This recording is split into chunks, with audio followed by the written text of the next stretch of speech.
Hi everyone, my name is Ariel Neidermeier. I'm an astrologer and I'm here to give you your February 2021 no-nonsense astrological forecast. Thanks for tuning in again. And the last time I saw you was in January. So we are moving into February. I want to talk about 3 specific themes for the month astrologically.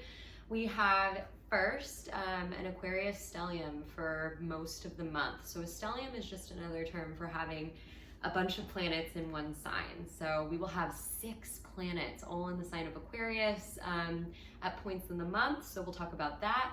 Second, we're going to have our first Mercury retrograde of 2021. Mercury will be retrograding again through Aquarius. So we'll talk about that. And then last, I want to talk about the Uranus-Saturn square on February 17th. So Uranus in Taurus will be squaring Saturn in Aquarius. So let's get started. Okay, Aquarian energy, man. We have been talking about it, feeling it for the last couple months now. If you want even more of a review on Aquarius energy, on this Aquarian type age we've kind of entered, definitely check out my January and December forecast videos. But just to review, Aquarius is a fixed air sign. So there are 4 fixed signs: Aquarius, Taurus, Scorpio, and Leo. And all of them are very disciplined, persistent, and able to focus their energy in different ways depending on the element. So because Aquarius is an air sign, this is about fixed ideas, being very disciplined and focused in your ideas. And the air signs are Aquarius, Gemini, and Libra. They're all related to information and intellect. Aquarius specifically is sort of like the scientist. So Aquarius is the sign of analysis and of objectivity and rationality, and taking a really scientific approach, a data-driven approach. It's also the sign of unconventionality. It can be very progressive and eccentric, innovative, and it's very group-oriented. So Aquarius, from a really high vibe space, is very humanitarian because it's constantly envisioning and ideating about the ways in which we can improve the society as a whole to serve the collective and not just the 1%, let's say. So Aquarian energy can be really utopian. It's very idealistic.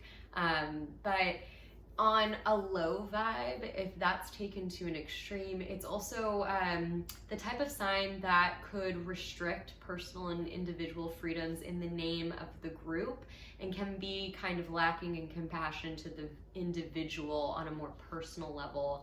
Sometimes Aquarius can be a little impersonal, a little too rational, a little too robotic and scientific. So things to keep in mind on a low vibe and a high vibe. We have 6 planets that are going to be in Aquarius at points in the month of February. So that will be the Sun, the Moon, Mercury, Venus, Jupiter, and Saturn. This is pretty rare and historic. The last time this many planets were in Aquarius at the same time was in 1962. So basically what this means for you on a personal level, you're going to want to look at your natal chart and see where Aquarius falls. And that's going to be where the focus of the energy is this month. You're going to be doing a lot of work in that realm of your life. And so if Aquarius falls in your 10th house, it's going to have to do with your career and your life path and your public life. If Aquarius falls in your 4th house, it's going to have to do with your family dynamics, your relationship with your father, your roots, your heritage. If it falls in the 7th house, it's going to have to do with your relationship, your approach to commitment. It could also have to do with business partnerships as well, but any one-to-one relationship in your life. And what you'll note, be curious to what comes up this month, because it's really challenging you to take a more scientific and or progressive, right, Aquarian values, approach to that realm of your life, especially if you have natal planets in Aquarius. So if you have Venus in Aquarius, it's going to be around your approach to love and what you value. If you have your moon in Aquarius, it'll have to do with the way you approach things emotionally. And then combine that with the area of your chart and you'll get a feel where you'll be challenged to take a more scientific, analytical approach to improve things. So think about it from the way a scientist would, right? So you observe a process, you observe something, a dynamic. You collect the data, and then you make changes or take steps to do something based on that data. So that's really the analytical approach we're looking for this month. And if you approach the challenges that arise this month on that level, you'll be aligned with the energy of the moment, which is what astrology is really here to do, right? It's just a tool for us to use to be aligned with the spirit of the times, with the zeitgeist. And it's here to optimize your time, which is our most precious resource, right? Okay, so let's talk about the Mercury Retrograde. So again, in Aquarius, this will be the first Mercury Retrograde of 2021. It starts on January 30th and it will go until February 20th. I think it's really interesting, I just want to mention this. I think it's really interesting because Mercury moved through most of the sign of Aquarius throughout January, and then basically on January 30th is when it started its retrograde, and now it's going to be going back through the sign of Aquarius. So it almost feels like we're backtracking a little bit. So you might notice that things that came up while Mercury is making its first move through Aquarius in January, you'll have almost like a revisiting effect. You'll go back and things will echo those things that had happened in January and February. So, and also what's really, really interesting to me, where Mercury was the day of the inauguration, so Donald Trump's last day in office, it will be at that exact same point because of its retrograde the day that the impeachment trial will start. So we're very literally revisiting his time in office. And I want you to take this kind of idea in your life. So all Mercury retrogrades are about reviewing, revisiting, and revising your approach. You're given the time and the delays to do so. People really don't like this because Mercury retrogrades, right? The whole vibe is you got to go backwards to go forward, and no one wants to go backwards. It feels devolutionary, doesn't it? And also sometimes in the Mercury retrograde, it can feel stagnant, a little stuck. You want to be moving forward more, and you just can't seem to. But it's really medicinal because it forces you to slow down so that you can really revise your approach to move forward even more productively in the end.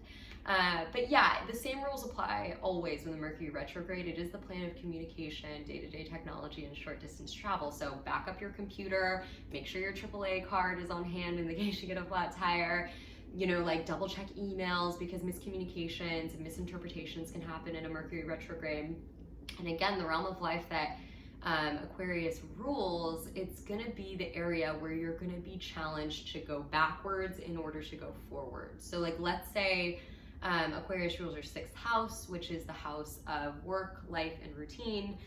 You might notice that maybe there's some miscommunications with coworkers, or maybe there's mishaps in your kind of workflow. And so you'll be challenged to revise your approach or revise your communications in the workspace so that you can be more productive in the end. Okay, so last but not least, I want to talk about the Saturn-Uranus square on February 17th. So Uranus will be in Taurus and it will be squaring Saturn in Aquarius. These planets are outer solar system planets that are very powerful. And so this is a big deal. It's also the first of 3 of these squares throughout 2021. So this is really the work we're meant to do in 2021 on a macro and a micro level. The key words with this aspect is tradition versus new ways. It's really the established order and the past versus these new progressive forces that are coming up. And the first time we saw this square kind of get activated was actually the day that Mars moved into Taurus on January 6th, which was also the day of the insurrection at the US Capitol, for those of you in America or who follow American politics. That day Mars actually was conjunct Uranus, so it activated this square. And it's so literal sometimes, astrology. That was literally the old establishment, Trump supporters, people that don't want to see the change that's coming in, and also very literally the change in hands in office, kind of going up against these new progressive forces that are, aiming for new regulations around the environment, new ways of being and acting in the new administration versus the old administration. And I think that thematic will definitely be one for most of the year, and that feeling of volatility will definitely be one for most of the year. The thing about Saturn and Uranus in a square is that it's very truly like rebellion, revolution, chaos, disruption. These are all key words. Uranus is also the planet of technology. So I think this whole situation with GameStop, and you're seeing this like, you know, disruptive technological majority of people coming up against the established Wall Street order. So that's really like an echo of what's to come. I wouldn't be surprised if on February 17th you saw another kind of use of technology to confront the established big money order, you know, in maybe a different stock like AMC Theaters. You never know.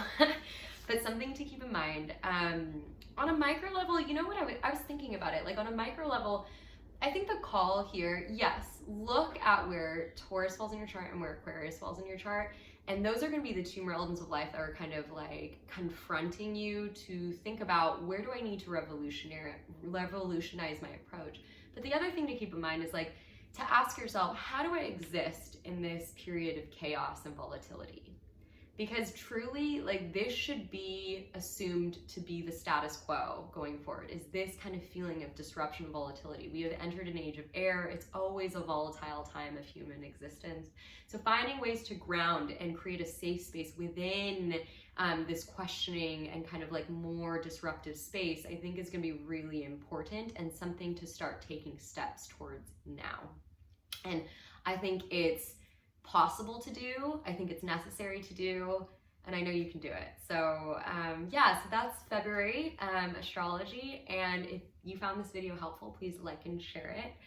Again, my name is Ariel Neidermeier. You can catch me on Instagram at Spot the Witch, and it's always good talking to you all, and I'll see you in March.